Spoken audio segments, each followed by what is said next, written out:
Talking to Death is released weekly, every Wednesday, and brought to you absolutely free. But if you want ad-free listening and exclusive bonuses, subscribe to Tenderfoot Plus at tenderfootplus.com or on Apple Podcasts. Talking to Death is a production of Tenderfoot TV and iHeart Podcasts. Listener discretion is advised. Welcome to Talking to Death.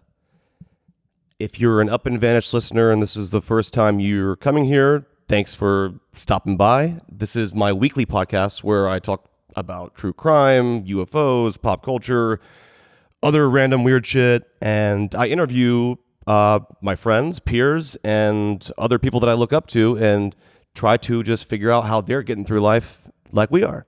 It's a fun mixed bag of different people, but a lot of my friends happen to do podcasts. This whole new season of Up and Vanished, I wanted to be able to take you a little bit further behind the scenes and talk more candidly about different aspects of it. And this seemed like the perfect place to do that. We're going to discuss what you just listened to, and we have a really fun list of other true crime podcasters and experts in the field that will be coming on as guests every week. I'm going to go ahead and say spoiler alert. If you haven't listened to episode 1 and 2 of Up and Vanished Season 4 in the Midnight Sun, I would just go ahead and do that real quick, or you will be spoiled. So please listen to the whole episode. It's completely worth it, I promise. And if you do, at the very end, I'm going to play a short teaser of episode 3 of Up and Vanished. Definitely worth sticking around for. And we'll be doing this every week on Fridays after the latest release of Up and Vanished. So we'll be back here again next Friday after episode 3 is out. But yeah, I'm joined here with Mike and Dylan. You guys were a part of Up and Vanished. You still are a part of Up and Vanished because it's not over. I feel like because my head is so deeply in this, not only in the case, but the actual edit of the show and all this tape I'm hearing, it's really hard for me to step out and just think of anything to even say. So I'm glad Dylan's here because I want you to just, throw out some thoughts or some thought starters or questions of your own, just trying to be as an objective listener, and that'll probably get it going. But it's like neck deep in complete madness, if we're being real. Mike can definitely attest to that. Yeah, I'm class of season 2 Up and Vanished. Yeah. You're the new recruit now, Dylan. Mm-hmm. What is this, season 4 your now? Season 2 medal? I'm getting my season 4 medal currently, which is pretty cool. It's it's neat because I've known both of you guys for 10 plus years. We worked together on and off, but it's cool to for the first time get to be a part of the podcast process and see how it goes start to finish, see how it all kind of comes together. Really going from nothing to something that is this release that just came out today. And props to you guys for all the hard work, all the editing. I mean, it looks and it sounds just so fucking cool. So I listened to it today. How's the podcast look, Dylan? It looks like blackness, actually. Did you watch it? Nothing there at all. I watched it inside my own head. Yeah, theater of the mind. Right.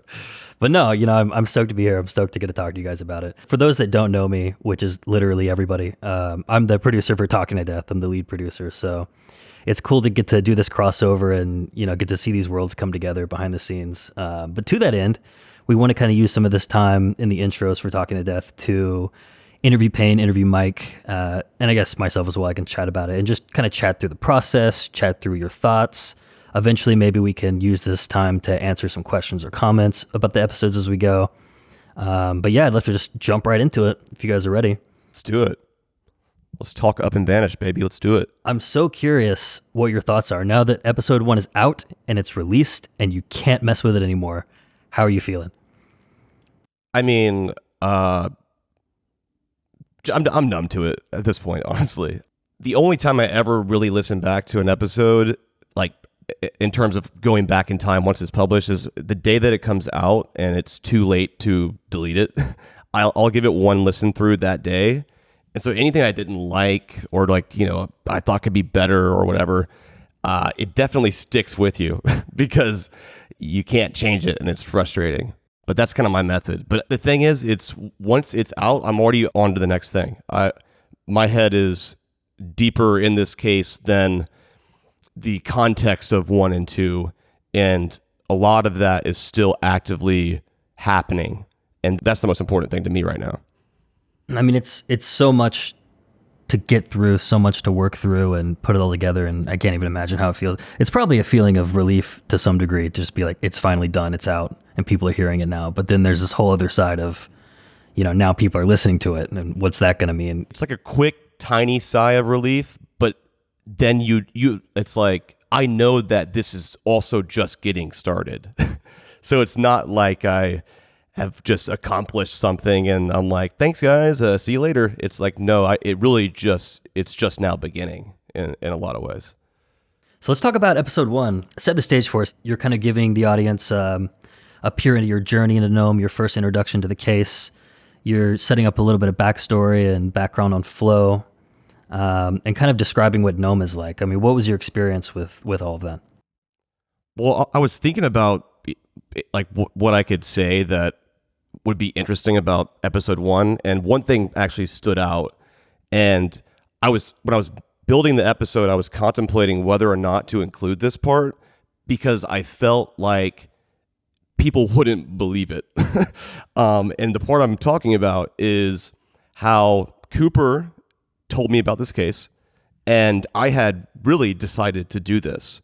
And then I genuinely did find Deila's email weeks later, after we were already working on this and everything.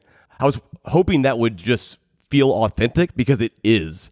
And if it felt like I was just trying to contrive something to drum up some drama or suspense or whatever, I was just going to cut it.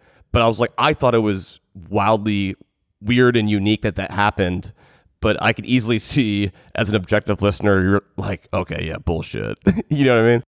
But I got it to work, and I was glad I got to include it, because Deila and myself both felt the same way about that. So I thought that was kind of a neat thing. And if I could make it work, I was going to include it. We talk a lot about, serendipity and synchronicity when it comes to like investigating these things and kind of connecting the dots. And it's just so strange. Like, the deeper you look into things and the more you pay attention, a lot of times you find these strange little connections, even if they happen, 2 years before and you didn't see it for 2 years. An email can resurface 2 years later when the dots start to connect in that way. And I think that just, it goes to show your really impressive investigation skills more than anything. Well, thank you, Dylan. You got it. Yeah, I feel like with serendipity, all that kind of stuff, I've told Mike this before too. I feel like there is this sort of plane that I can get on and off of, right? And when I'm in the thick of Up and Vanished investigating, and that's my entire world essentially, I eventually find myself getting on some other, like, this is all in my head, but like some other plane where if I stay there and once I'm there, it's everything just clicks. It's happening before I even think it. And that person's going this way, and then this happened, and that folded into this thing. And, I'm always striving to kind of get back to that place.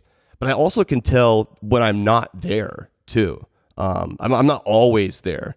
And this has kind of been like a conscious thought I've had over years of making true crime podcasts where very strange, coincidental things have happened. And, I think that Mike and I, when we were working on Dead and Gone, the other true crime podcast that I have, if you haven't listened to that, you should. Season 1 of that, there was so many moments that were like, that's where I got the word from, really. It's just serendipitous, right? I remember you saying that too, Mike, when we were out there in Portland, and how much of it is confirmation bias and how much of it is, but sometimes there's just shit that happens and you're like, either way, that's weird, right? Right, yeah. For the longest time, I was like the biggest skeptic of all of that stuff. I was like the worst about that. Like, nothing was magic. There's no such thing as synchronicity. But when you see it so many times over and over again, and you see this pattern of like, oh, this is like, is something telling me to go this way? Like, it starts to kind of weird you out. And I don't know, I started believing in whatever that is. Something. What do you think that is, though? Like, I have the universe, the like universe, in Mother some sort Nature. of predestined way, like this is the correct way that you were to go, or you are building it and it's going to work, or you're tapping into something, or is this all just in your head? I think it is some kind of connection. I don't know what it is. I don't know if it's spiritual connection or, like you said, in our head, or we're all in a simulation. Who knows?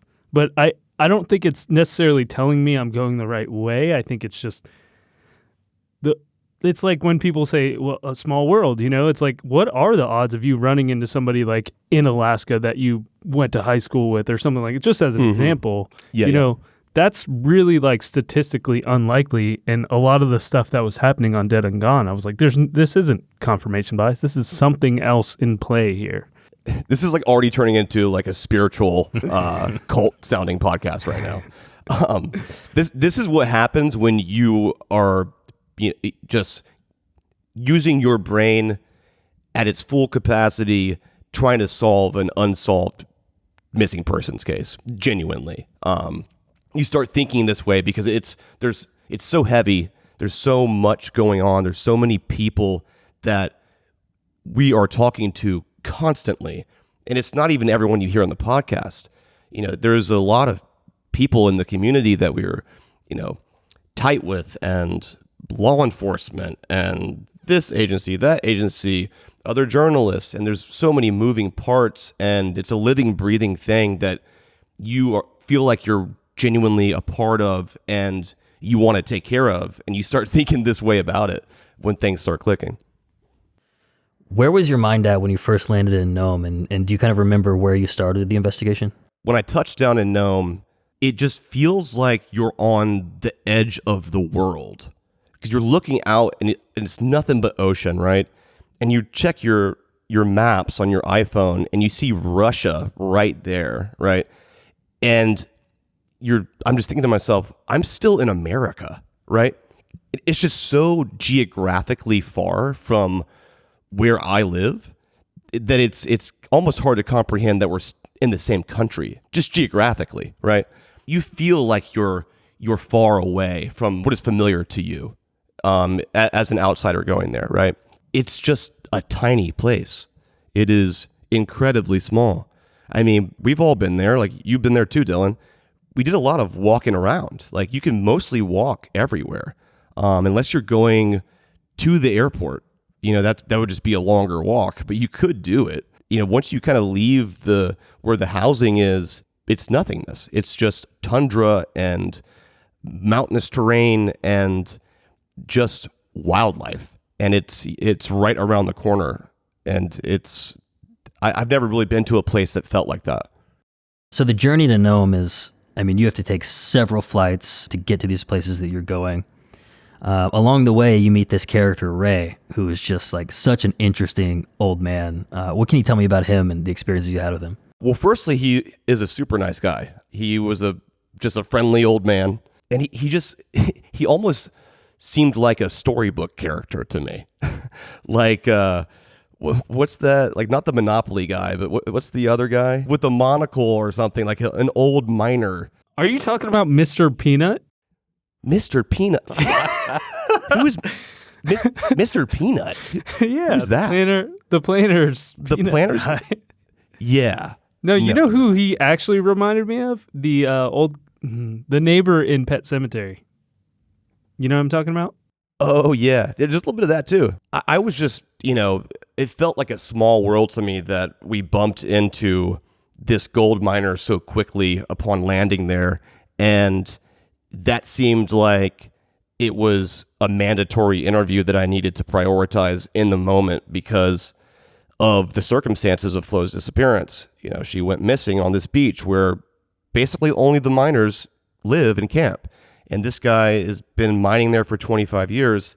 This guy probably knows every single person who's a miner there and who's ever been there. And so talking to him, I liked being able to learn a little bit about, what gold mining actually is up there. And, just sort of some personal thoughts. When I was interviewing him, there were a few moments that I felt like I didn't fully understand why he seemed to know so much, but also seemed to give so little. And most of the stuff that he said about Flo's case, like I asked him like a question, but he kind of went on his own. And there's even some tape that I didn't put out yet because I'm still kind of figuring out what it means. And maybe it comes full circle and it dovetails later.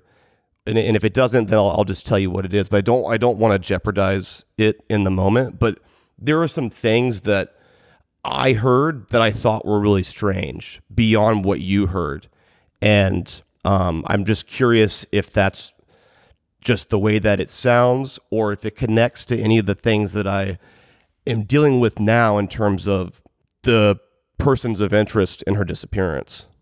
I really think Ray was a best case scenario because you're going somewhere to investigate something that is suspected to be, a crime done by a minor, and you're talking to a veteran minor who's been through it all and has lived there a long time. It's just a treasure trove of information you can gather real quick on the plane ride there. Like, that's perfect. Yeah, and it bothered me that he didn't know this guy's name. Like, it didn't make sense to me. Like, how do you know of a person and not know their name? How are you assigning them in your head? Who are they? Well, if you think about it, though, that how many of these guys come and work for one season and then you never see him again? And how many years and decades has he been with guys like that? All the names kind of blend together, I think, in the faces after a while. Yeah, and I guess if he was not close to him, like he's saying, that makes sense. Either way, I appreciate his involvement, and I think that, I've found him helpful. I'd love to hear more about West Beach. I mean, how much more information can you tell us about it? I feel like I said West Beach over 100 times in episode 2. Someone should go count that. Like, you don't have to do that, but if someone has free time on their hands and you do that, I'm actually curious. It might be like 7, but I feel like I said it 1,000 times.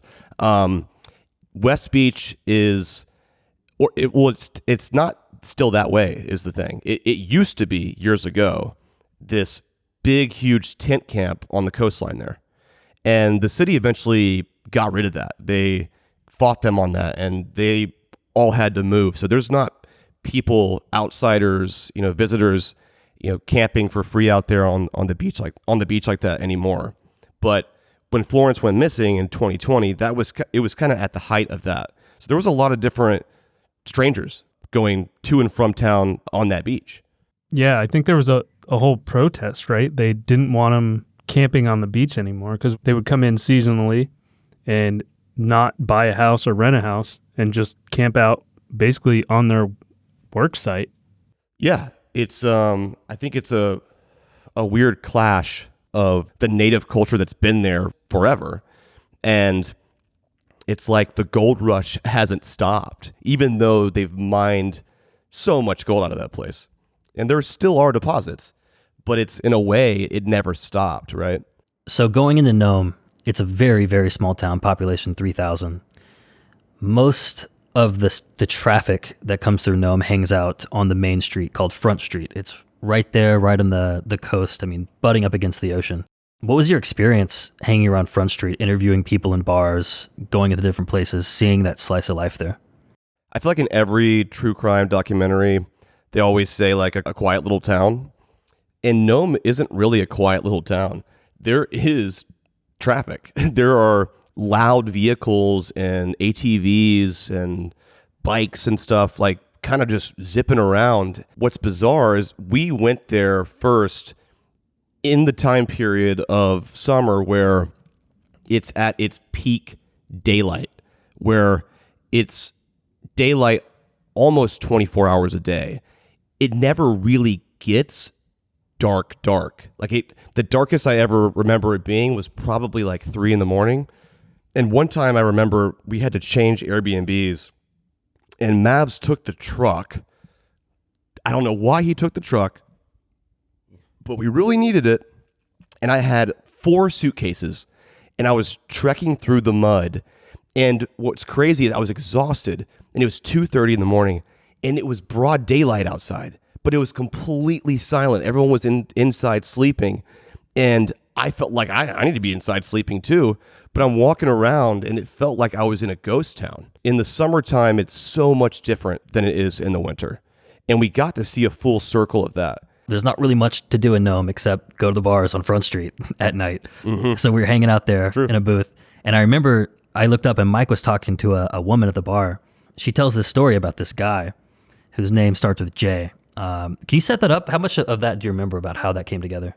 Yeah, so that's in that clip is in episode 2 towards the end, and that's when we decided to sort of hit the bar scene there, and it's like, what even is that? And if she was last seen at one of these places before she went to West Beach, I'm sure that the people who go there all the time, if they've been there for years, and they might still be in here, and people talk in places like that. And we ended up striking up a conversation with her, and it was weird to me that I brought up Flo's disappearance, and that sort of prompted the emergence of this character that she was talking about. It seems like everyone in town associates her disappearance with this person. We eventually learned that the guy starts with J. That's probably Oregon John. Coincidence, or are those two stories absolutely related, or are there two different male cab drivers in town who are acting like that? Whose names both start with J. Yeah, right. Whose names both start with J. Yeah. Was it serendipity that Mike happened to sit next to her in this bar and strike up a conversation? Or is this something that's so prevalent in that community that maybe there's a lot of stories like this from a lot of the women that hang out at the bars? Unfortunately, I feel like there's a lot of stories like this. It goes back to sort of the history of Nome and the Nome Police Department. We talked about Sonia Ivanov's case. So some bad stuff has happened here historically, and it hasn't necessarily entirely gone away. I think it's also so small that the odds of you running into someone who knows something is almost like for certain, unless you're in a place that doesn't have anyone there. I think that if you're in any group of people, someone there knows more about the case than you think they do. And Nome, word gets around very quick because of how small this place is. Pretty much everyone does know everyone there. As an outsider like myself, trying to help solve her disappearance with her family, that can be a good thing and that can be a bad thing.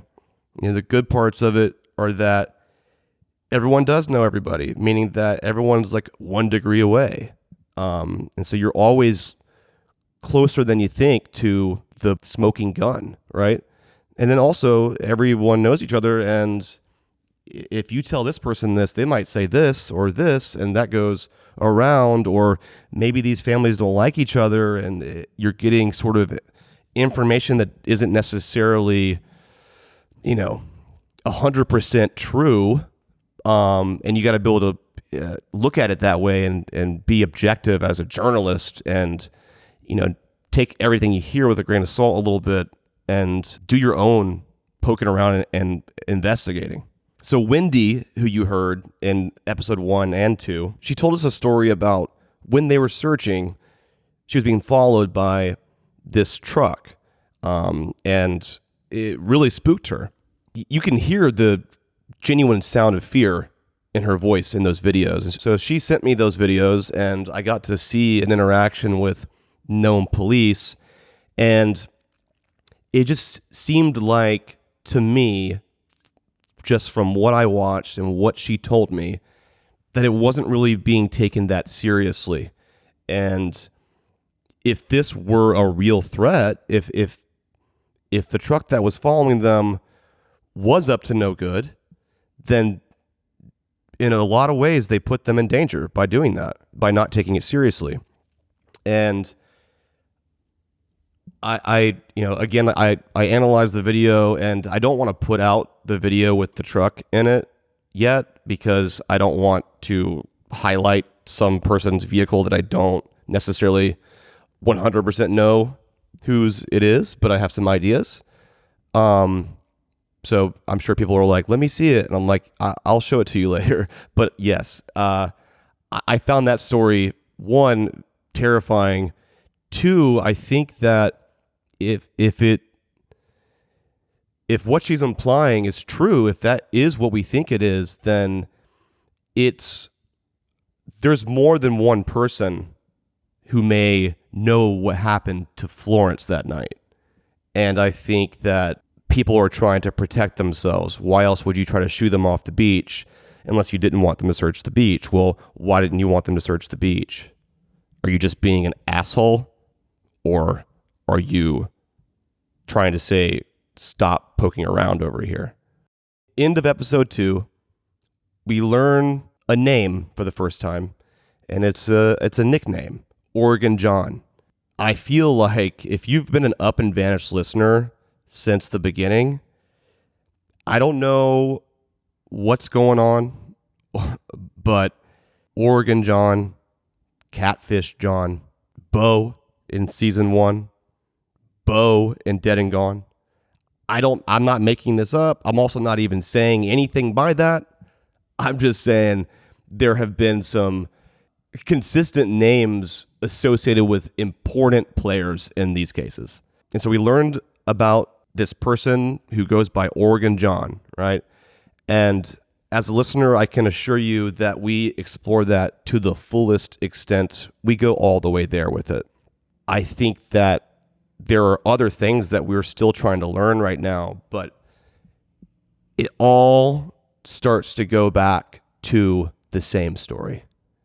And I think that sometimes, not all the time, but a lot of times maybe, the answer is the simplest answer.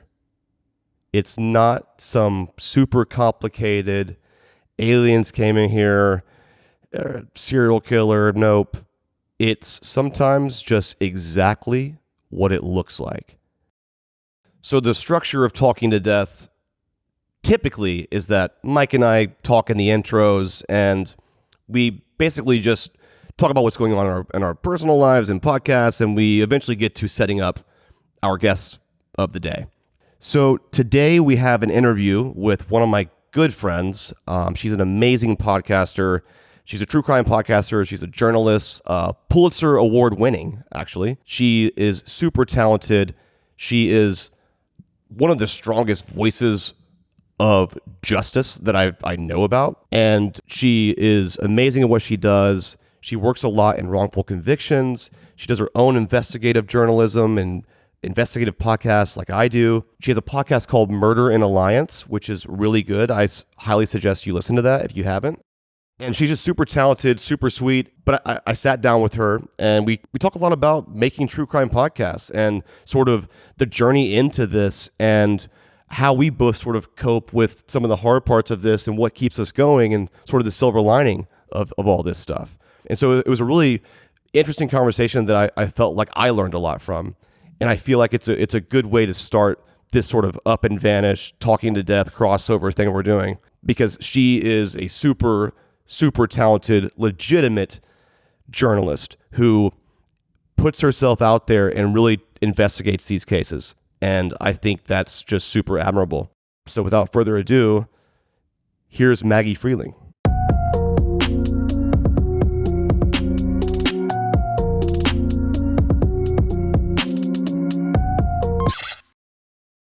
Maggie. Pain. You're late.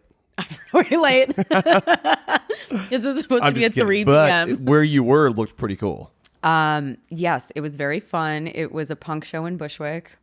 Lots of people. Just in the street or something? Because it looked In like the it park, was... yeah. Okay. That like looked, just like right in the middle of the park, and it's really fun because kids can go. So there's, like 12-year-old kids hanging out at a punk gig. So that's pretty badass. it's pretty fun.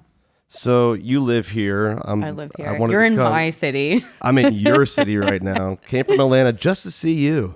Of course you did. I want to talk about a whole bunch of things, but you and I both have been doing true crime for a long time. You've been a journalist for years. It's some pretty deep stuff sometimes, right? It's a tough topic to navigate, and it's can be emotionally difficult. How do you manage to keep your head on straight, to keep going and do the right thing? Honestly, I think just the work itself keeps me going. Like, I've been thinking a lot lately, like, what does this work do to our psyche, right? Because we hear terrible things every day. People trauma dumping on you all day, every day, kind of like a Trauma therapist. dumping. I mean, yeah. I guess that, yeah. I mean, Is that at a least real with term, me. or is that you make that No, up? that's a real term. Like, I have people from prison calling me, Right. and it's just like, You're like, it's a lot. Yeah. I answer 2 or 3 prison calls a day of people just like 40 years in. What am I supposed to say to you at Yeah. this point? And it's like, but then when you do have the wins, that is what keeps me going to look forward to another win.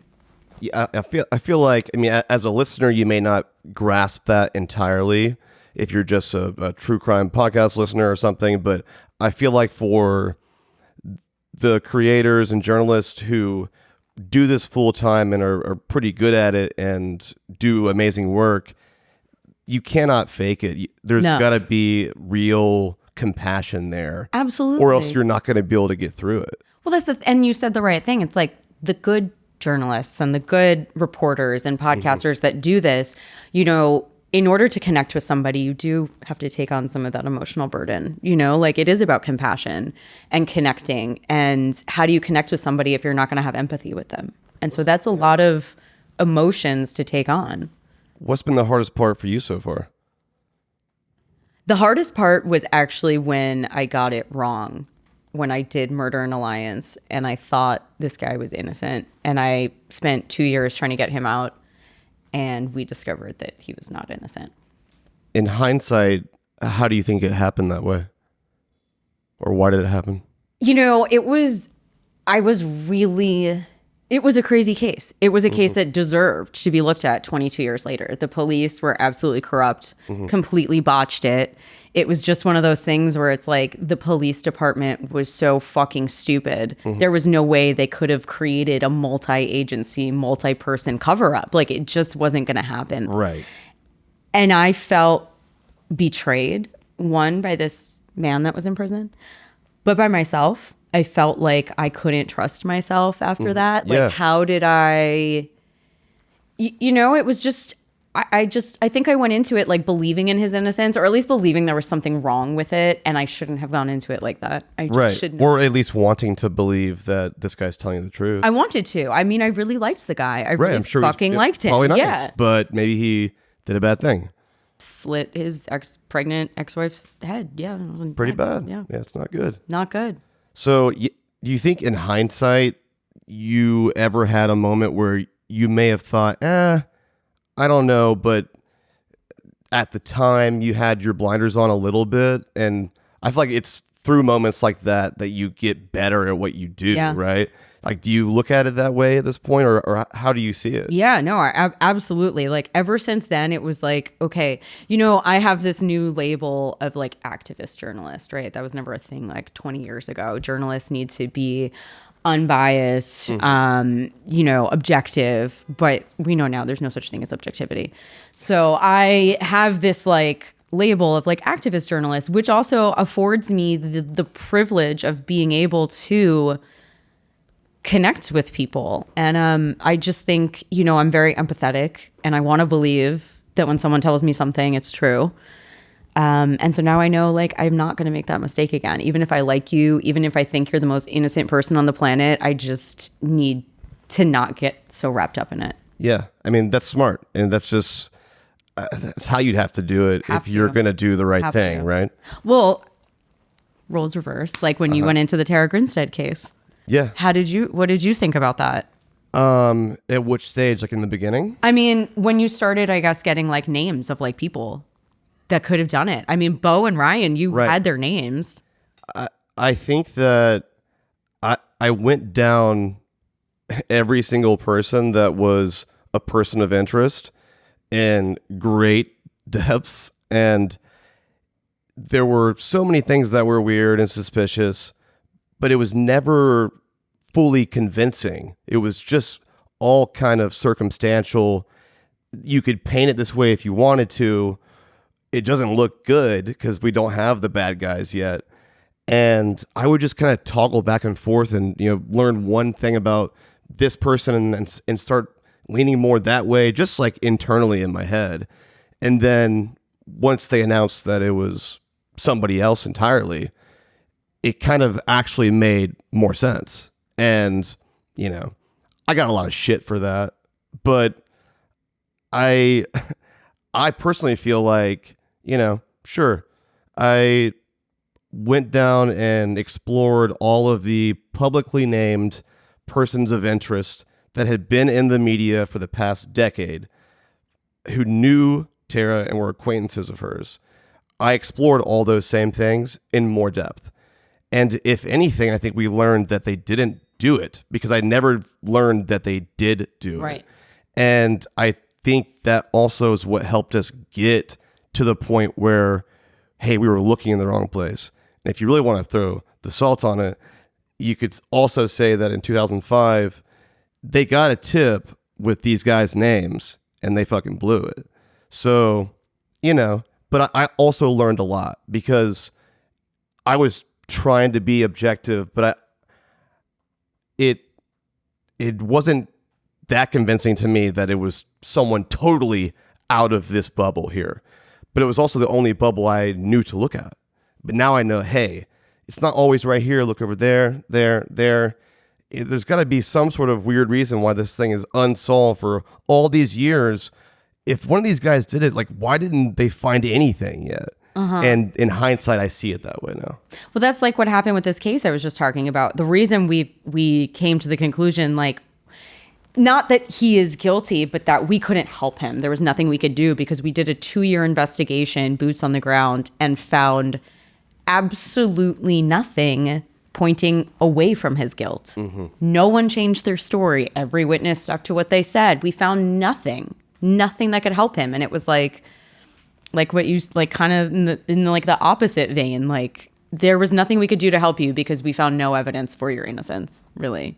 So over the course of 2 years, how did that relationship with this person evolve? I mean, how did it end? Did it end with, I mean, it had to have started with, you know, some sort of trust and let's go do this together vibe, but it certainly didn't end that way, right? Well, you know what I realize is someone like him is a narcissist and probably many other personality disorders.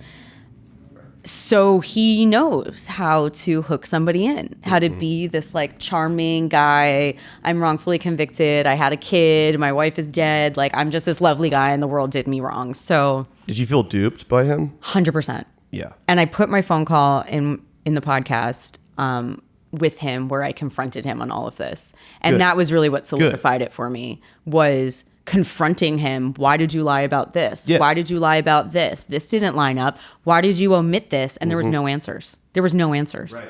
And then you got It was you just got your like, final answer right there. right. It was just like an innocent person has answers. They're not going to be lying. They're not going to be circling in circles. Like, he was doing nothing to help himself, to help me help him. It was just, I will never let that happen again. And I won't be that naive to not ask certain questions right off the bat. Did you block his number? He is deleted from all my JPay's number. Yeah. JPay. God, I remember that. If you don't know what JPay is, then What are you doing? Yeah, then you're really missing out on a You're new really hip missing app out. where you can text prisoners. Yeah. I learned. I've only used it, I think, really. Who were you messaging? I've used it a few times, but I first ever used it when I was talking to Wayne Williams, the Atlanta child murderer. And you think he did it? Absolutely, Yeah. he did it. Did he do all of the murders? No. But the list was not. But you liked him, yeah? Did you like him? What do you mean by liked? I don't know. I liked this guy a lot, and he was a fucking mother murderer. Like, I hated this guy. you hated him. But he was very charming. And he was, friendly. He was never mean. But he was so fucking annoying. Because Was it like narcissistic? Like, he would just run the conversation so much. Like, I would just blow through 2 hours and be like, I didn't even get a word in. yeah. And so I had to really think about how I would insert myself and plot out getting him to answer anything. And I didn't have the luxury of talking to him across the room. It's on a little phone in the payphone in the prison and, oh, gotta go. It's like, oh my God. 15-minute calls. Yeah. Yeah. But I had a similar ending to my relationship with Wayne. So you can, okay. I confronted him on all the things. I just did a deep Was dive. that in the podcast? It was. I think it was probably the last episode or the I second listened to it. I last. just don't remember. Okay, continue. Yeah. I just kind of went down all the things that he said and just played them all back and how they didn't add up and how they contradicted themselves. And they were key points that he was saying proved his innocence. And I felt I essentially caught him in a lie. And it just proves that he is a murderer. And I think the cases he likes to talk about are the ones that he didn't do. He didn't do, yeah. But he still probably killed 15 kids. So what are we talking about? No, right? exactly. Exactly. Well, that's like, you know, right now with Rex Heuermann, the Gilgo Beach, Long Island serial killer, there was 11 bodies, 10 bodies, over 10 bodies, I think. And he's charged with 3 of them. And it's like, everyone's like, oh, whatever. Like, it's just 3. And I'm like, yeah, but that's 3 bodies that we have now like identified who has killed them. I don't know if you follow that case. What's his name again? Rex Heuermann. Can we talk about something? Yeah. I mean, let's be honest.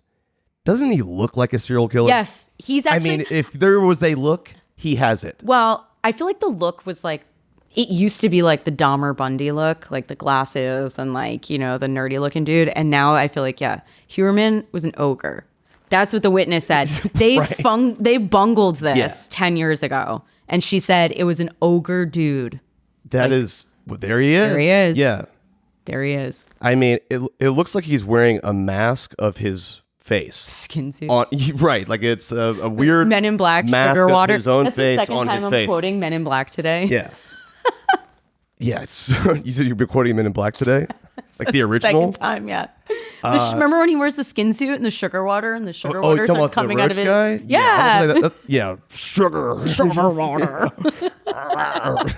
Where's that guy now? Like, I hope he's just walking the streets just going sugar. Traumatized our whole terrifying. Like, generation. holy shit, yeah. dude. Let's stay away from that guy. Yeah, exactly. I want to kind of shift gears to some of the other stuff you've worked on. You did a lot of research on the Maura Murray case, and you had that TV show with Oxygen. Also want to give a shout out to Tim and Lance, who did a whole bunch of work on that case. If you could just, briefly kind of just break down the circumstances of her disappearance in the car and just how they found that she was missing. Yes. So Maura Murray went missing in 2004 in Haverhill, New Hampshire. She was driving from UMass Amherst, which is where I also went to college. And she was driving up through the White Mountains. We have no idea why she went up there, why this young college girl went up to New Hampshire by herself, randomly, didn't tell anybody, and crashed her car. We don't know how. Maybe a snowbank, maybe ice, spun out. A bus driver drove by, Butch Atwood, saw a young woman, crashed car, spun out. It was turned the opposite direction. Do you need help? She said, no, I called the police already. She did not, in fact, call the police. There was no service there to call police, especially in 2004. Even now, when you're there, you don't get service. And by the time first responders showed up, she was gone. That's it. That is it. So what do you think happened? I think there was a very shady character in the house at the spot she crashed at. Is it nearby it? There's a house nearby, I guess. Right there. So this is the thing. Everyone says it's super remote. It was not remote. It was actually, there was 4 houses. People lived over there. There was 4 houses that are significantly closer than people, like closer than this. Okay, like there's people living. Right. Everyone's like this remote area in New Hampshire. And it's like when you go up there, you're like, wait, this house, not this no man's house, land. this Yeah. house. Yeah. Like, yes, it's New Hampshire. It's the fucking boons. But like there were houses people could see. So one of the houses was this very shady guy who has a sordid past, inserted himself into the case, specifically saying she was like in his basement, like cooking him dinner, just like fucking weird shit. Like after the crash or something? Or Yeah. Like he said this himself? He said this to people. He'd be like, oh yeah, I have Maura Murray in my basement. Like just like fucking weird Is shit. he just a fucking psychopath, or is he? I mean, why would he say that if he really did it? Exactly. I don't know. He has, he's had a few restraining orders, exes, stalking. I mean, he is not a great guy. And Right. he's always been a person of interest. We tried to talk to him in the trailer of the documentary. It didn't make it into the documentary, but I got in a high-speed car chase with him. You- 95 you were- miles an hour. You were chasing him in a chasing car? him in a car with Art Roderick, just being like, Maggie, floor it. I'm like, Arthur. I'm like, I'm not a U.S. Marshal. Like, what is happening right now? What the? How did that end? It ended with us pulling into like a Walmart parking lot. I think it was like a Walmart or a Target. I T-boned him like straight up. Like hit his car? No, Or like just like pulled trapped him in, like trapped like him. some state Art trooper or gets something. out. Yeah. Fucking U.S. Marshal Art Roderick gets out of our fucking Nissan Rogue that I'm driving and was like, "Are you?" His name. I'm not going to say his name, but are you this guy? And he was like, "What do you want? What do you mean? Like you just got in a high speed car chase with us. You literally were running from You just us. casually drive that fast? Yeah, to no, Walmart he every was day? running from us. Like he Yeah. knew. And he just said he didn't want to talk. And Art said, "Did you get my phone calls?" And he goes, "When you don't get a call back, that's me." What does he mean by that? You tell me, Payne. What does that mean? When you don't get a call back, that's me? Yeah. That So- makes no sense. to Exactly. me. So this is the person Am I we're dealing stupid, with. or is that no? This or is that just a this stupid is how we line? talk. He's like, man, I goofed that one. Tim and Lance can send to you when Tim and Lance hear this. There's a song he wrote called "Groupie Turned Stalker," and it's him Sounds like playing a slap. acoustic guitar on YouTube about a groupie turned stalker. So the guy's just fucking weird. Yeah. And it's always been like, okay, is he just a weird fucking guy, or does all of this actually mean something? I'm hoping that if he came forward and said these things that could have been admissions of guilt in a potential murder of her, was it investigated by the police? And They're very aware of him. What Art and I guess I they didn't have find anything, right? I mean, they didn't find a body in the basement. No, or any sort of physical so evidence? when me, Tim, and Lance started doing the ground penetrating radar, we went to his house and we GPR'd his house. The current owners let us, and we didn't find anything. But to answer your question, I think that the dogs lost her scent in front of his house. I think it was very likely that he was driving by and said, "Hey, do you want to ride?" And she said no to Butch. And I think by the time he pulled up, she realized, like, shit, I'm fucked. Like, there is no service. I'm going to take this ride. And I think it was probably an attempted sexual encounter that she rejected, and he killed her. This guy has a lot of hunting property that's private that we've never been able to search. Right. I think that's probably what happened. I mean, it feels like to me it's either the Butch guy, this other guy you're talking He's about, the who's house way right across the creepier, street. Yeah. or for whatever reason, she wandered off into the woods and wasn't found. Yeah, we had like we just never believed in the woods situation, because why would she go into the woods? She wasn't stupid. How bad was the car crash? Wasn't bad. The car actually could start, is the scary thing. She didn't know her But don't car. wasn't she already acting kind of strange for, like, why was she going there? We don't know Or- why. Right. I don't know. Just thinking, was she not in a normal state in that moment and was already doing something that was kind of Well, that's what people inexplicable? thought. How far They does thought go, that she though? hit her head because there was like a crack in the windshield and she went into the woods. The thing was, there was no footprints into the woods. Yeah. Still weird because there's nothing definitive to even No, support that but that's either, the thing. There right? was snow, right? So there was no footprints into the woods. By all the first responders, there's no footprints into the woods. The dogs, there was dogs going up and down. So when we talked to the state troopers, search and rescue, they showed us the whole areas that they did search and rescue, heat radar, dogs, everything. And it's just like, I don't think she was in the woods. Yeah. I think somebody picked her up exactly where the dogs lost her scent, and who knows where she is. I've always thought the way I wanted that documentary to go Right. was Art and I speak to law enforcement about how law enforcement agencies in different states are not required to communicate with each other. So you could have a Jane or John Doe in one morgue. And when Vermont is querying, they're not querying New York, Connecticut for these other Jane Does and John Does. Just lost in the system. Right. It's just like you have to make it really depends. So there's like the national system, then there's the state system, and none of it is particularly streamlined. So I've always believed it's possible. She's a Jane Doe somewhere, Colorado, and just no one has searched for her there. I mean, in that morgue. Yeah. It's Like an incredibly... if you watch, there's a show that I love. I think it was on ID. It's called Who Killed Jane Doe, and it's literally about this. Like people finally figuring out like a runaway from Vermont has been in Arizona in a morgue for 20 years. This whole time. This whole time. Wow. What? Yeah. Yeah. Incredibly frustrating case. Very frustrating. You know, I mean, it's tragic. I mean, tragic. we're approaching. What are we at? 20 years yet? We're about next year's 20. Is it really? 2004. Wow. February 2004. When we were texting before this interview, I was like, what do you want to talk about? And then I'm pretty sure you said it in all caps or something, Menendez. Yes. And I was like, and I was like, was it aliens or Menendez? What? Yeah, it's like, yeah, totally different things. But I guess I've been living under a rock because I didn't know You didn't know? I was shocked. I guess I had seen some stuff on TikTok and Instagram, but I just hadn't watched it all the way yet. And I wasn't aware that there was anything substantial that was new that changed the narrative here. Huge. So I definitely want to get into this for a minute with you. Yeah. Let's just kind of start with, if you don't know the Menendez case, what happened?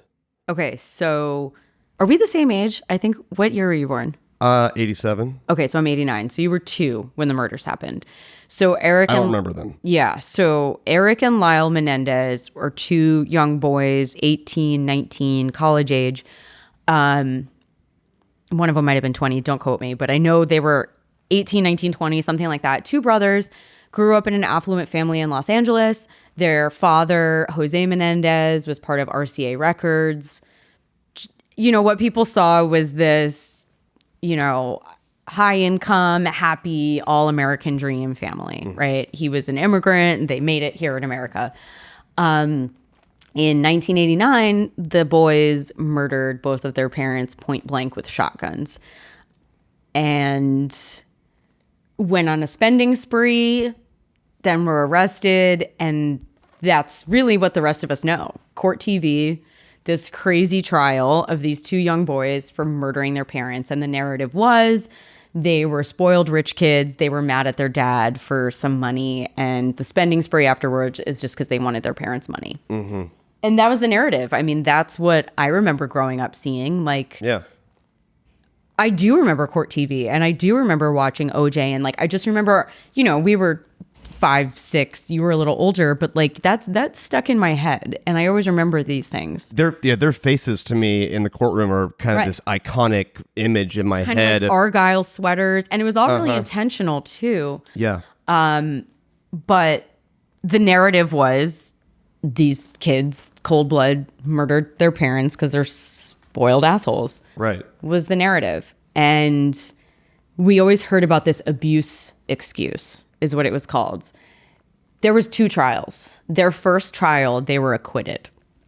And they were allowed to enter evidence of abuse in the first trial. Abuse by Their parents, father. the father. So Jose Menendez has been alleged by the boys that he was sexually abusive and abusing them up until right before the murder. Wow. And I'm not going to tell you why I believe that yet. So the first trial, they were allowed to enter evidence of the abuse and they were acquitted. Trial 2, the abuse evidence was not allowed in by the judge. And during trial, the prosecutor called it this abuse excuse.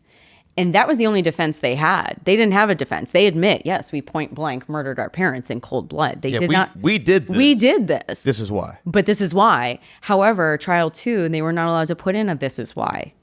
the judge did not allow any abuse evidence. So they were mocked. I mean, if you go back and you watch SNL from back then, they do this whole skit with the boys. Like they were so demonized in the media, in the public. I mean, they did kill their parents. They killed their parents, sure. But it was more mocked that these were two boys, men. At the time, they were called boys. I mean, 19-year-old is a boy, I personally believe. They're definitely boys. They're boys. I mean, I was a boy at 19. yes, no, you're a boy at 19. And so, it was that's what happened. So they were convicted. They had no defense, absolutely no defense. And they were convicted. And that's where they were until recently.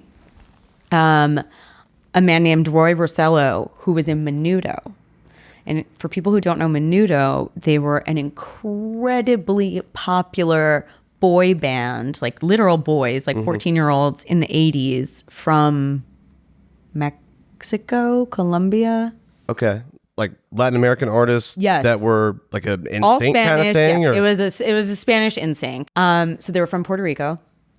And they were a world phenomenon, Menudo, back then. It was like NSYNC, Backstreet Boys before that.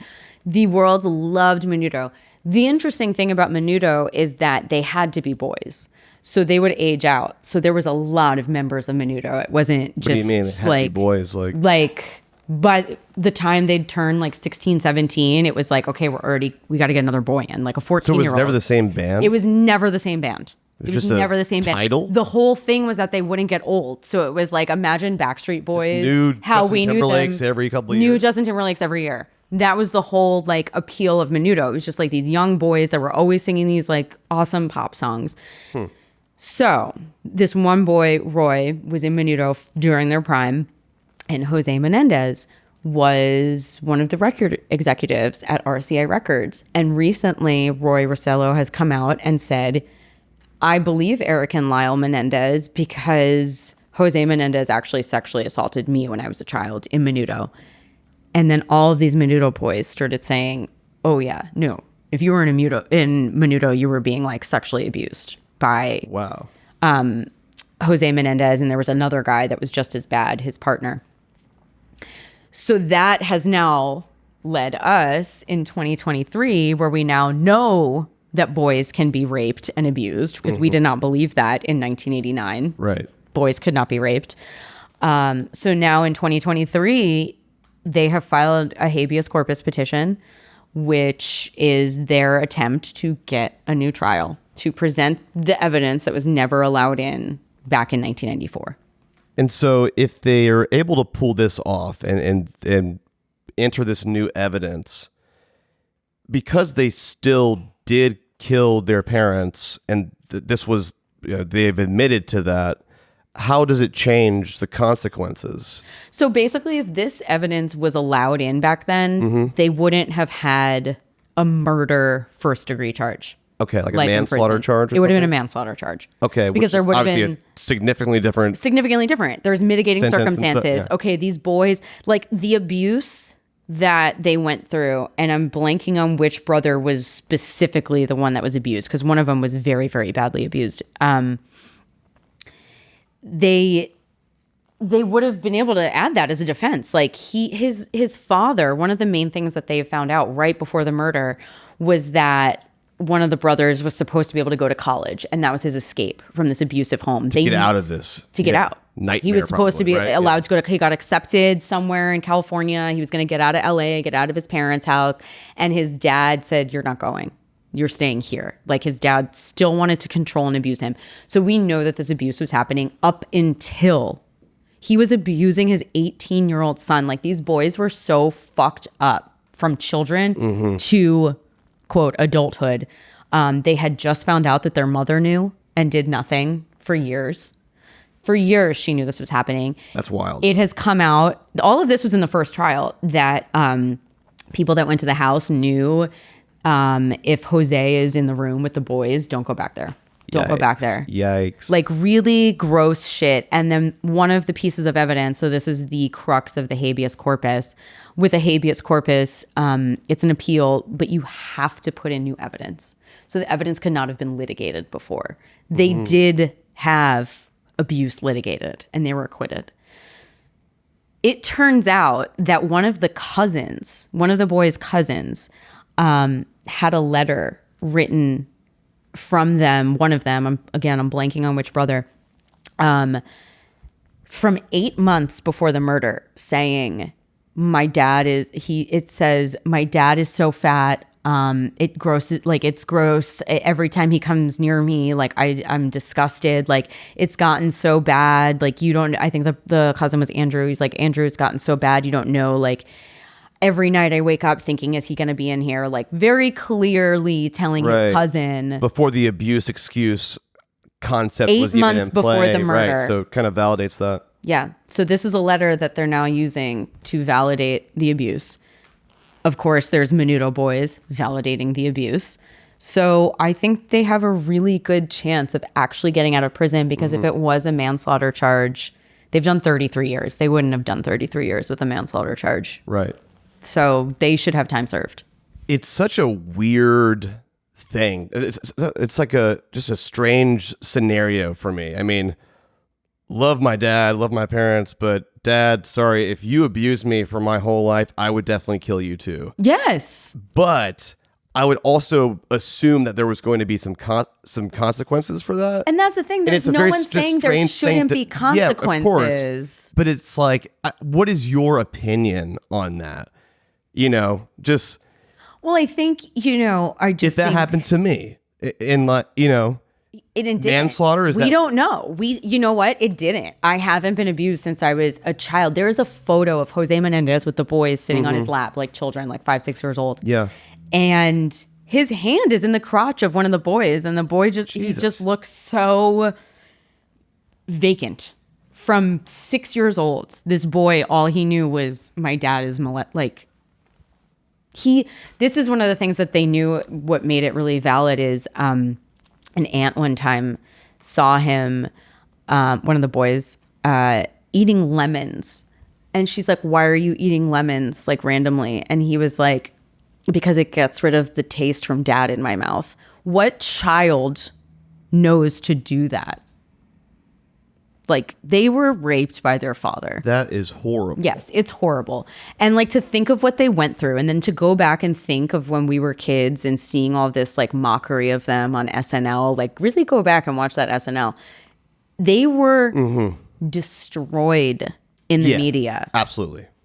Their lives were that's hell. how I remember them, but I don't even remember them because just from the zeitgeist of the whole thing. Spoiled rich kids. And you know what? The spending spree, they were like, we were finally free. We just wanted to, like, it was, I can't speak to what it's like to be abused for 19 years. And then when you're finally free, what I would do. I don't know. I just thought of? Have you seen the movie Cable Guy? Do you know with Jim Carrey? Yeah, like 15 years ago. Yeah, of course. They're in the background of that whole plot. I think it's in the beginning, middle, end. On the TV is Ben Stiller, right? I think it's Ben Stiller who I believe directed it in the courtroom in like this twin brother. Oh my trial. God! And Yeah, it's definitely drawn from the Menendez case. Yeah, has to be 100%. Similar time period. I mean, it was pretty funny the way they did it, but just shows you, I guess, how big it was at the time and how much they were painted as right? It was. And when we talk about like the rise of true crime, I mean, that was court TV. That was 1994 was like prime time court TV. It was OJ. It was the Menendez brothers, John Benet Ramsey. Like that was the time. And it's so interesting for people to remember all of that and now have to,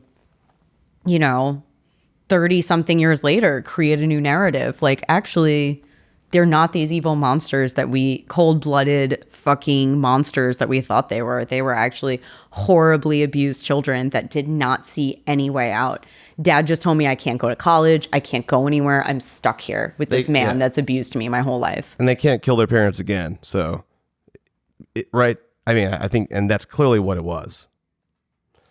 Messed up. No, it is. And, you know, I think everyone should watch Menudo versus Menendez. And I think everyone should really think about, you know, I think we think about it more, abuse, but these things that jurors, what they get to see in trial and what they don't is very interesting. Yeah, and it can change everything. Everything. Yeah.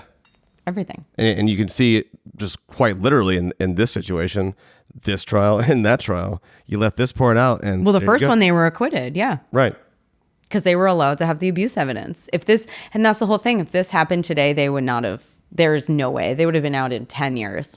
They would have done their time and like hopefully gotten therapy, hopefully gotten help and gotten out and been productive members of society.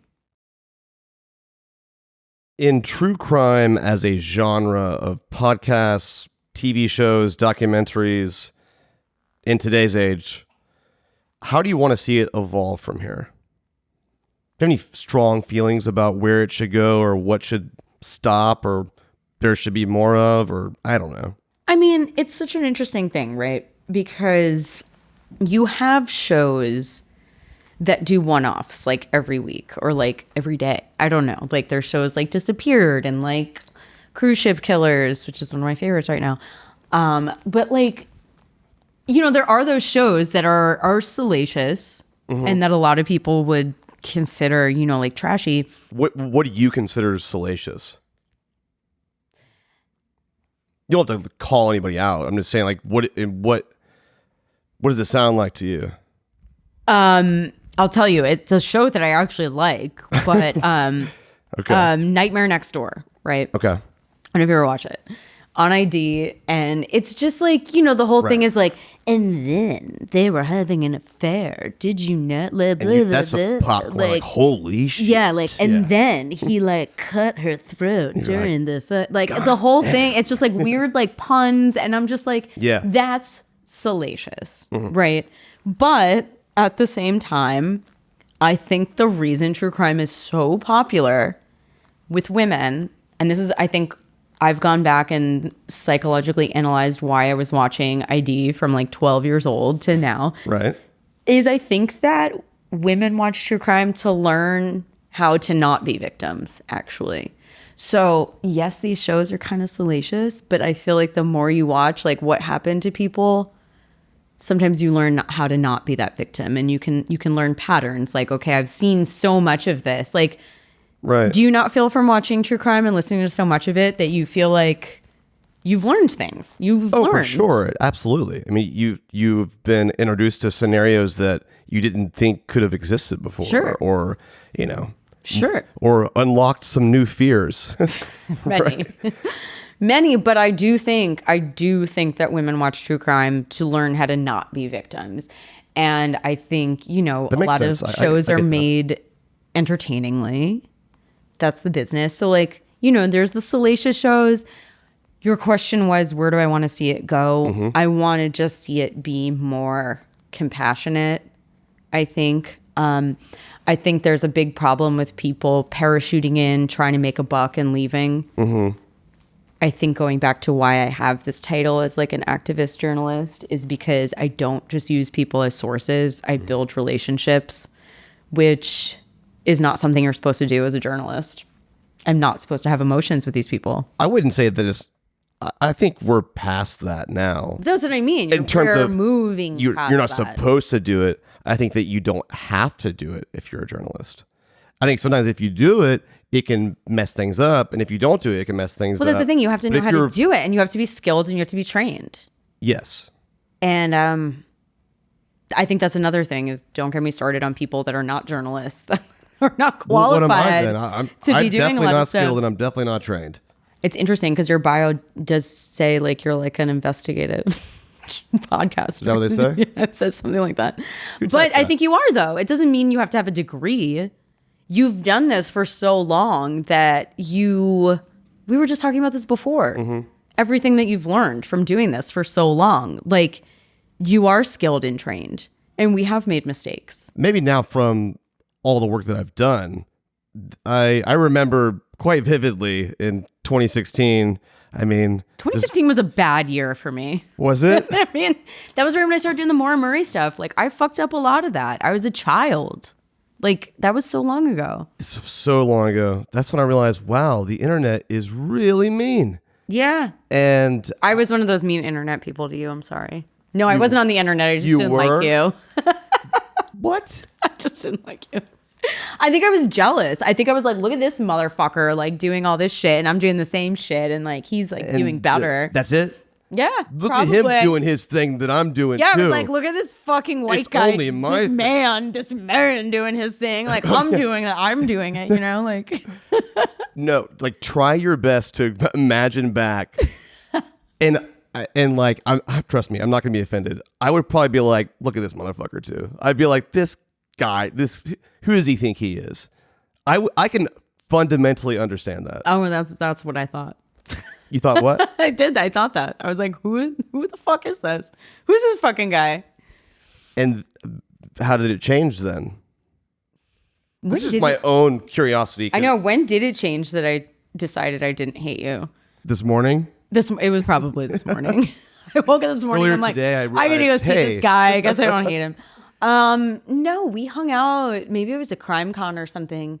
Oh yeah, because I remember you started sponsoring Crime Con. I was like, this fucking motherfucker. Just thinks he can sponsor stuff. He just look at him and his fucking money. Just It's like, wait, he's successful too.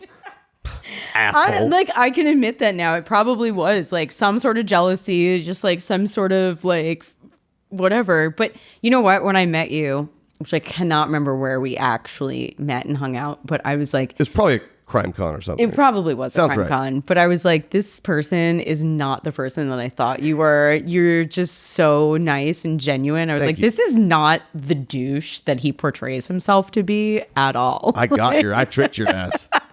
You tricked me. I thought you were a douche. No, I'm actually a douche. Yeah. I think I know you well enough now that I'm like, you're absolutely not a douche. Like, you're not a Well, douche. thank you. I appreciate that. I think Remember what that? you didn't realize is that, I mean, I'm sure it looked optically annoying in some instances, but really inside, I'm like, God, dude, I'm dying in here. I don't know what I'm doing. This you is know so what? hard. It's like, don't be jealous. This is really hard. yes, And and like, I that's never realize really that gone now. away. It's I gotten better. realize that now. Yeah. It was like, I'm in over my head. This is crazy. yeah. Just go work. Well, do it. you went from just like doing this podcast. I remember you were like a documentary filmmaker that starts doing a podcast, and the next thing you know, you like blow up. Like, how do you? Yeah, that's overwhelming. That's Yeah. fucking overwhelming. It was weird, but I also was, from a creator standpoint, from a freelance filmmaker, music video director at the time, I was like, I am not letting go of these horns. This is like, no matter what it takes, I'm riding this. And it just so happened that the ride I was getting on is one of the craziest ones you can get on. Poking around an unsolved murder case. Yeah, yeah. No, it's fucking crazy. Yeah. And so I learned a lot about myself, I think, through and other people too. Same. Yeah. Absolutely. It's a really And how much bizarre... of a douche I was, you know? It's a weird industry. Now, I do remember, I mean, if you just even Google Payne Lindsay Reddit, you're going to do it. I already know. There's plenty for you to pick. I mean, there's enough terrible shit about me on Reddit. I literally I'm like, please never search my name on Reddit. You're probably right. There's a lot, and like I've seen it evolve from this thing where they don't even really know why anymore. They hate me, and I'm like, well, you know, because that one time you know. And I'm like, no, I don't. It's the weirdest thing to do your job, right? Like, like I could make you hate me for real. Like, actually, Right. No, I could say exactly. something right now and offend you and be like, oh, see? Yes. But like, I really tried not to do that. no, exactly. So fuck off. It's crazy to just like do your job, like, and that's why I think these conventions are very weird for me, right? Because it's like, I'm a journalist. Journalists aren't celebrities. Like, I never intended Unless you're to Maggie Freeling. Nancy Grace. Well, I guess she was a prosecutor. She's kind of a celebrity now. Yeah, but that's what. But like, so Anderson Cooper, celebrity Yeah. journalist, right? But like, I never went into this business to be a celebrity. It's I'm not like, I'm really- doing my job. I'm reporting That's a news. rarer thing. Yeah. Yeah. So I'm like, it's weird to me when people want to like take pictures with me and like meet me. Yeah. And it's really cool. Like, I'm not complaining. It's just like You're not an actress. You're not no, a exactly. musician. I think we live in a very interesting limbo. Mm-hmm. That's how I feel. It's somewhere between like, in this world of true crime, it's somewhere Yeah. between like celebrity and like professional. And I'm like, I don't know how to exist, honestly. And I think that because I used to be a music artist, Like, actually, 'cause I was, I have a, No, like, I have like not this not rock a famous video one. online that we've all seen. no, there's a couple. There's more than a couple, but I've only seen one, but that was like my mentality for my early 20s. I was an artist. I viewed myself that way. And so, I mean, it's kind of just been ingrained in just the way I am as a creator. And it's woven itself a little bit into, I guess, my presentation as a journalist, but that I leave at the door when I'm actually doing. okay, wait, that so you part are of the calling work. yourself a journalist No, now? I'm sure that I can see that there's probably a little bit of a hint of that in the air, but it's so not deep. It's like caveman brain, like, that looks cool, let's post that. Like, it's seriously the least deep thing, but I can see how someone could perceive it as some narcissistic thing. Yeah. It's like it isn't, but whatever. What are you gonna do? What? Yeah. It doesn't. But I've learned a lot just through that. And I was like, you know what? Fuck it. Like, and you have 2 Instagrams for that reason. I have 2 Instagrams. Yeah. I'm not going to say what your other one is. No, but don't say what my other one is. I'm not. But You're an actual friend, so you get that Instagram. I know. I wish I did that now. I mean, I guess it's not too late, but I'm like, I don't even feel like doing both. Like, one is annoying. It's really annoying. My professional one, Yeah. I actually don't use. I have a friend do it because And I I can't. forget sometimes that you have to. No, and I can't use the other one. I Yeah, don't yeah. fucking go on. I'm like, my friend just posts for me just to like engage. Like, You did it right. I don't like social media. I'm not a social media person at all. 0%. There's a level of toxicity at some point where it's not good for your head. No, I like going on it when like, here's the thing. I like TikTok because I don't follow a single friend on TikTok. I don't follow work people on TikTok. What I follow is like alien conspiracy accounts, like, you know, wild ass conspiracy accounts. That's what I follow on my TikTok. It's like, that's what I want to see. I don't Sounds want familiar. to see my friend's baby. What's on your TikTok, Mike? Pull up your For You Yeah, page. what accounts do I need to be following? Nah, I'm sure yours is riddled with that and probably guitars or something, right? Yeah, we need to post more. Yeah, We need a lot of social media I help. can't do TikTok. No, I'm really stupid with social media. I mean, I'll post on TikTok, but I can't. no. I don't. I feel too out of control of it. It feels very out of control. I even down to just the presentation of, I want to see it within a box. It feels like chaos. I don't want it to be my whole phone, and I'm like, holy shit, and I'm like, Well, I'm they never finally getting just outta made here. the fucking thing where you don't open it and it like is screaming at you. And it's like, oh, watch and follow. Yeah. I'm like, absolutely not. I don't even want to watch. Desperation. Yeah. Watch and follow. Well, this has been a blast, and great. thank you for making the time. And I'm course. glad we got to do it in person. And Great. I'll see you soon at Obsess Fest, At Obsess this will Fest in like a which will week. have already happened when this comes out. So, Obsessed Fest was yeah, great. so when we get in a fight there, you know, I'm sorry in advance. All right. Good. Talking to Death is a production of Tenderfoot TV and iHeart Podcasts. Created and hosted by Payne Lindsay. For Tenderfoot TV, executive producers are Payne Lindsay and Donald Albright. Co-executive producer is Mike Rooney. For iHeart Podcasts, executive producers are Matt Frederick and Alex Williams, with original music by Makeup and Vanity Set. Additional production by Mike Rooney, Dylan Harrington, Sean Nerney, Dayton Cole, and Gustav Wild for Cogito. Production support by Tracy Kaplan, Mara Davis, and Trevor Young. Mixing and mastering by Cooper Skinner and Dayton Cole. Our cover art was created by Rob Sheridan. Check out our website, talkingtodeathpodcast.com.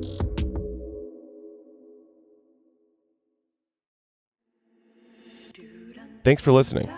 And here's an exclusive sneak peek of the brand new season of Up and Vanished. Tune in to Up and Vanished every Friday, starting February 16th for the full episodes. Is the police chief in today? No, he is out at the office this week.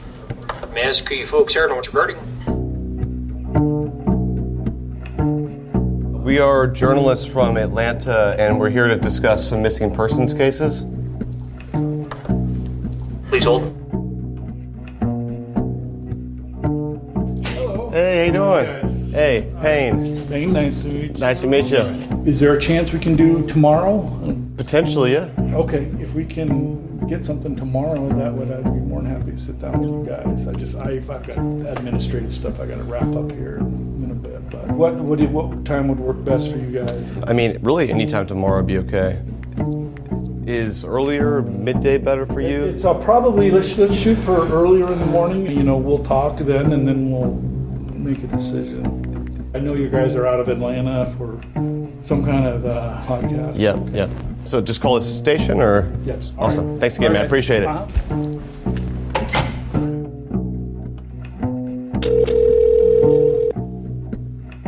No, police department can help you. Yes, I'm calling for Deputy Chief Crockett. May I ask who's calling and what is regarding? This is Payne Lindsay. I'm a journalist from Atlanta. I spoke with him yesterday briefly about possibly meeting today. Give me 1 second, please. Sure.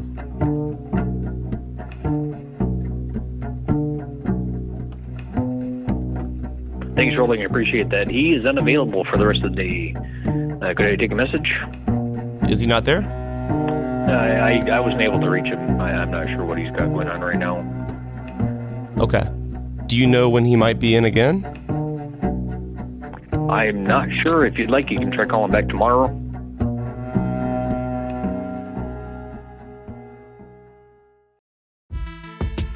Thanks for listening to this episode of Talking to Death. This series is released weekly, absolutely free.